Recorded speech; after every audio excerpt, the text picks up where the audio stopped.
భారత్పై Trump tariff 25% రేపటి నుంచి అమల్లోకి. రష్యా నుంచి ఆయిల్ సైనిక ఉత్పత్తులు కొంటున్నందుకు అడిషనల్ పెనాల్టీ. ట్రూత్ వేదికగా అమెరికా ప్రెసిడెంట్ ప్రకటన. ప్రపంచంలోనే భారత్కి అత్యధిక టారిఫ్లు విధిస్తున్నదని కామెంట్. వేసుకో, పెట్టుకో మనం. చైనా కూడా ఇట్లనే వరలేండు. అలా ఎలక్ట్రానిక్ ఎక్విప్మెంట్స్ గ్యాడ్జెట్స్ అన్నీ చైనాకే ఉండే కాబట్టి కుర్చీ మడత పెట్టి పెట్టుకున్నాడు. కుక్కు అని పెట్టుకున్నాడు. అదో పాటల ఇప్పుడు మళ్ళీ కామెడీ ఎగిరి సీరియస్ అంటే ఇంత సీరియస్ ఉండలేం బ్రదర్. పొద్దుగాల నువ్వు కమెంట్ పెట్టినావు. నాకు ఒక ఆనందం ఏమేసింది అంటే మా చిత్రగుప్త మీరు ఆదరిస్తారన్న. నేను ఇట్లా ఉండలేను, నేను ఇంత సీరియస్గా ఉండలేను. మనం చులుబులిగాలము. నేను నిజంగా చెప్తున్నా, చిత్రగుప్తలో చిలుబులిగాలం అలా లేదు, మేము మాట్లాడలేమబ్బా. ఇప్పుడు సీన్ ఏంటంటే అదేంది పాటల నా అమ్మ పేరు రాజమందిరి తెలువనేళ్ళు లేరు ఊరు మేస్తిరి అని అంటారు చూడు. అంటే ఈ పాట లిరిక్స్ ఏంది నాకు అర్థం కాదు. పాట వాడిన వాళ్ళే వాళ్ళ తల్లిదండ్రులను దూషించుకుంటున్నాను అనేది నాకు అర్థం కాదు. తీట కూడా గట్లనే ఉన్నాడు. రాజమందిరి నా టారిఫ్లు లొల్లి తెలియనోళ్ళు లేరే మేస్తిరి అని అన్నట్టు మాట్లాడతాడు చిల్లరగాడు. మేము కుర్చీ మడత పెట్టి ఆ తాత అన్నట్టు కుర్చీ మడత పెట్టి మింగుతే అని అన్నట్టు ఉంటుంది. నేనేం గలీజ్ మాటలు మాట్లాడలేదు. 25% టారిఫ్. అయితే నిన్న ఆయన పేరేంది జయశంకర్ గారు కూడా ఆయన చైనా పోయిండు. మీకు తెలుసు చైనా పోయినాక వీళ్ళందరూ ఎందుకు పోయింది చైనా ఎందుకు పోతాడు పోడా. ఆయన అంబాసిడర్ ఉండే ఒకప్పుడు. ఎవరు కలిసింది తెలుసు ఆయన? ఎవరు కలిసింది తెలుసు? ప్రెసిడెంటే కలిసి, అధ్యక్షుడే కలిసిండు కదా.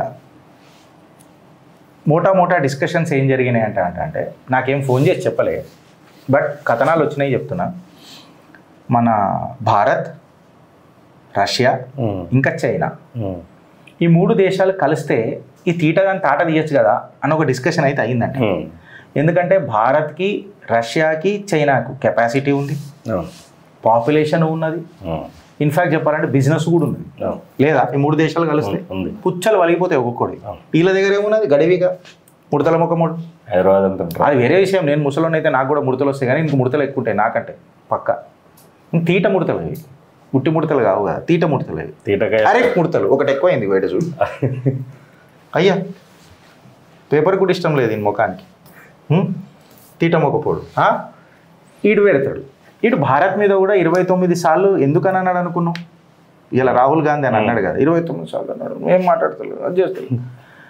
ఇదంతా ఇవాళ ఆగస్ట్ 1కి అనుకుంటా నాకు తెలిసి డెడ్ లైన్ ఉన్నది. ఏది డీల్ది, బిజినెస్ డీల్స్, డైరీ టెక్నాలజీలు, అగ్రికల్చరల్ మా ప్రోడక్ట్ కొనాలంటే ఎందుకు కొంటాం? నువ్వు బాంబు వేయొద్దు, మనం ప్రేమించుకుందాం రా, కలుసుకుందాం రా, నీ ఎందురా నీ మాటలు. నువ్వు పోయే మళ్ళీ బాంబులు ఎత్తే నడుస్తుంది అంటే నీ బాంబులు పిత్తులు, మా పిత్తులు బాంబులా? ఈడే బాంబు వేసినా ఇరాన్ల మీద అక్కడక్కడ అవి కేవలం మనం అమెరికా వాడు పిత్తిండని అనుకోవాలా.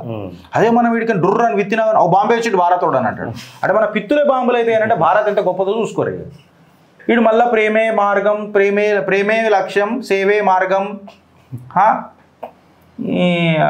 మాటలు మాట్లాడతారు. వేసుకో 25% వేసుకుంటే వేసుకో. మనోళ్ళు కూడా డిజిటల్ ట్యాక్స్ వేసిరు తెలుసా? వేసి పడేసిరు డిజిటల్ ట్యాక్స్. రేపు ఇప్పుదాం చిట్టా దాని మీద. మనోళ్ళు కూడా వేసి పడేసిరు. ఒకరా చల్ప అని చెప్తున్నారు. ఆడికి అయితలేదు, వశపడతలేదు. భయపడాల్సిన వాళ్ళు భయపెడుతున్నారు.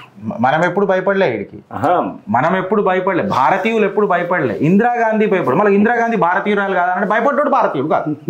నేనేమన్నా, నేను ఇందిరాగాంధీ భారతీయురాలు కాదని చెప్పి నేను అనలే. భయపడ్డోడు భారతీయుడు కాదని చెప్పిన. మా డిఎన్ఏలో లేదు భయం అని, మా డిఎన్ఏలో లేదు. డైరెక్ట్గా చెప్తున్నా.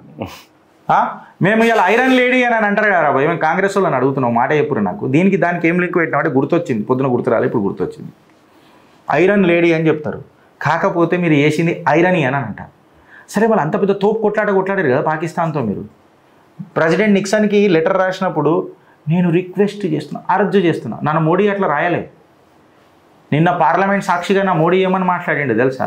విన్నారా? దేశంలో, ప్రపంచ దేశంలల్లో ఏ పెద్ద నాయకుడు కూడా మాకు చెప్పలే, మేము ఇన్లే, ఖండిగా చెప్పిండు. పేరు తీసుకుంటేనే అవుతుందా? తీసుకోవడా ఆ పేరు? తూ ఈన్నోరా తీసుకునేది? నేను తీసుకునే తీట మావాడు కరెక్ట్ పెట్టిండు పేరు. గాని పేరు మేమే తీసుకోం, మోడీ తీసుకోవాలట. మీరు రిక్వెస్ట్ చేసిన వాళ్ళు రాబాయి వెనకటికి బిచ్చం ఎత్తుకున్న వాళ్ళు. మావాడు ఎత్తుకున్నాడా? పుచ్చలు వలగొట్టిండు, పుచ్చలు పాడమని వలగొట్టిండు పుచ్చలు. మాట్లాడతారు వీళ్ళు, వేసుకో అంతే కదా.